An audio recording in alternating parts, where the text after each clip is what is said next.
Shortly after Mr. and Mrs. Darling left the house, the night lights in the nursery went out. In their place was another, much brighter light. It flew about the room, zipping from drawer to closet as if looking for something. It came to a rest on top of a dresser. It turned out not to be a light at all, but a tiny fairy no bigger than a fist. She was dressed in an exquisite gown made from a leaf. Her name was Tinker Bell. The children did not see her because they were sound asleep. A moment later, the window flew open and Peter dropped in. "Tink," he called, "where are you?" He spied her inside a glass jug. "Come out of there and tell me where to find my shadow." The sound of tinkling bells filled the room. It was fairy talk, and it told Peter his shadow was in the chest of the drawers. Peter emptied the drawer one by one until he found his missing shadow. He was so pleased to have his shadow back, he slammed the drawer closed without looking. Tinker Bell was left inside. Peter tried to stick his shadow to his feet, but it would not stick. He wet it and rubbed it with soap, but the shadow refused to stay put. Peter sat on the floor and began to cry. This woke Wendy. "Why are you crying, boy?" she asked. Peter stood and bowed gracefully the way he had learned from the fairies. Wendy stood up and bowed back. "What's your name?" Peter asked. "Wendy Moore Angela Darling," Wendy replied. "What's yours?" "Peter Pan," Peter said. "Where do you live?" Wendy asked. Peter glanced out the window. "Second from the right and then straight on till morning," he said. "What a funny address," Wendy said. "Is that what they write on your letters?" Peter frowned. "I don't get any letters," he said. "Well, is that what they write on your mother's letters?" Wendy asked politely. "I don't have a mother," Peter said quickly, "and I don't care to have one." Wendy went to Peter's side. "No wonder you are crying," she said. "I wasn't crying about mothers," Peter said indignantly. "My shadow won't stay on." How awful, Wendy said, as she examined the wrinkled shadow. I'll sew it on. With a needle and thread, she did just that. The moment the shadow was attached, Peter leaped with joy. "How clever I am," he said, forgetting it was Wendy and not he who repaired the shadow. "You are very conceited," Wendy said, "and cocky, too." She was upset. Peter changed his tone. "Don't be upset, Wendy," he said sweetly. "You are worth 20 boys." Wendy could not resist. "Do you really think so, Peter?" she asked. "Yes, I do," Peter replied. He sat down on the side of the bed next to Wendy. "Then I shall give you a kiss," Wendy said. Peter put his hand out to receive the kiss. He did not know what a kiss was. Wendy quickly handed him a thimble so his feelings would not be hurt. In return, Peter gave her an acorn button. She accepted it graciously. "I shall wear it on a chain around my neck," she said. How fortunate that would be, though just now Wendy could not know why. Wendy was very interested in Peter. "How old are you?" she asked. Peter squirmed. "I don't know," he said. "I ran away the day I was born." "Why did you do a thing like that?" Wendy asked. Peter was very uncomfortable. "I heard my father and mother talking about what I should be when I grow up," he said at last. Then,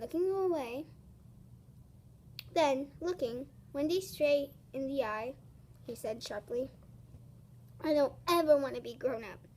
I want to stay a little boy and have fun. That's why I ran away to live with the fairies." Wendy's fascination grew. She asked dozens of questions about fairies. They seemed quite marvelous because her own life was so homelike.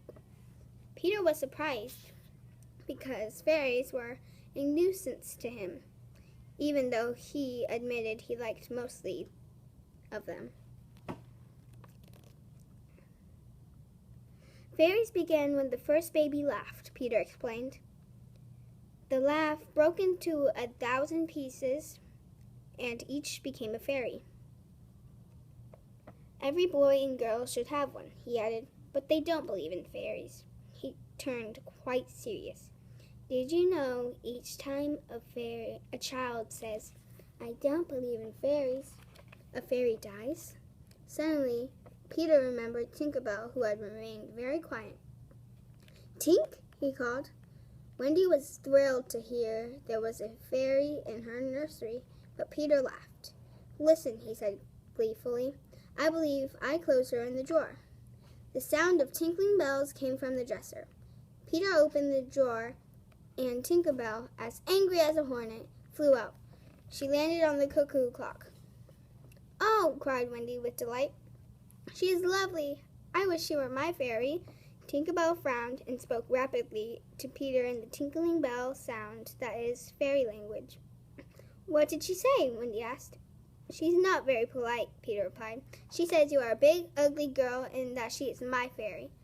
Of course, she can't be mine because I'm a boy and she's a girl." On hearing that, Tink flew angrily out of the room. Wendy wanted to know more about Peter. When he said he lived in Neverland with the Lost Boys, she was excited. "It must be such fun," she said. "But we are lonely," Peter said. "There are no girls, you see. Only boys who have fallen out of their carriages or cribs are sent to Neverland. Girls are much too clever for that." "No girls," Wendy said. "John would like that. He really despises girls." On hearing that, Peter kicked John soundly out of bed. That upset Wendy. "You may be captain in Neverland," she said, "but you are not captain here." She softened her tone, for she knew Peter did not mean to hurt John, who didn't even wake up. "Since you meant to be kind, you may give me a kiss. I mean, a thimble," she said, remembering that Peter thought a kiss was a thimble. The moment she leaned forward for the kiss, Tinker Bell flew in the room in rage. She tugged at Wendy's hair soundly. "Ouch!" Wendy said. "Why did she do that?" She didn't realize that Tinker Bell was jealous. Peter walked to the window. "It's time for me to go," he said. Wendy was very disappointed.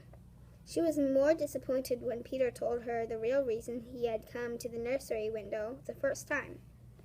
"It was to hear the wonderful stories your mother tells you," Peter said. "Now, I must go back to Neverland to tell the boys the story she told about the prince." "Oh, I don't know." "Oh, don't go," Wendy begged. "I know lots of stories." A selfish look crossed Peter's face. He grabbed Wendy by the arm and tugged her toward the window. "Come with me and tell the other boys your stories," he said. Wendy held back. "I can't," she said. "I must think of my mother. And besides, I can't fly." "I'll teach you," Peter exclaimed. "You could tell us stories and tuck us in at night." Then he smiled in a cunning way. "Oh, we would respect you so," he added. "You could sew our clothes and make pockets for us. We have none, you see. And you could see a mermaid." "Oh!" Wendy exclaimed with delight. "Can you teach John and Michael to fly, too?" "If you like," he said with a shrug. Wendy shook the boys awake. "Wake up!" she cried. "Peter Pan is going to teach us to fly." Peter took the air as the darling children watched in awe. It looked very easy. "Let me try," John shouted. He leaped into the air but fell down at once. Peter had not told the children one must have fairy dust blown on them first. He liked to tease that way. He quickly blew some fairy dust onto each child's head. "Now wriggle your shoulders like this," Peter said, with a wriggle of his shoulders, "and let go." As the children did as Peter said, and immediately rose into the air. "Look at me!" each shouted. "Look at me!" "We shall go with you," Wendy called. "There'll be mermaids," Peter said. "And pirates!" "Pirates!" John exclaimed. "Then what are we waiting for?" The children and Peter swirled around the room like birds, though the children weren't quite as graceful as that. Nana heard the commotion. She tugged at her chain until it pulled loose. She ran straight to the house where Mr. and Mrs. Darling were attending their party. "Something has happened at home," Mrs. Darling exclaimed as Nana bounded into the room. She and Mr. Darling rushed home with Nana at their heels. They ran into the house and raced up the stairs. The children laughed aloud as they soared around the room. Suddenly, the bedroom window opened. A tiny voice from a distant star caught Peter's ear. "Beware," the voice said. Peter knew there wasn't a moment to lose. He flew into the night sky. "Come with me," he shouted, and John and Michael and Wendy flew out the window to join him. At that moment, Mr. Darling threw open the nursery door, but the room was as empty as a bird cage after all the birds had flown away.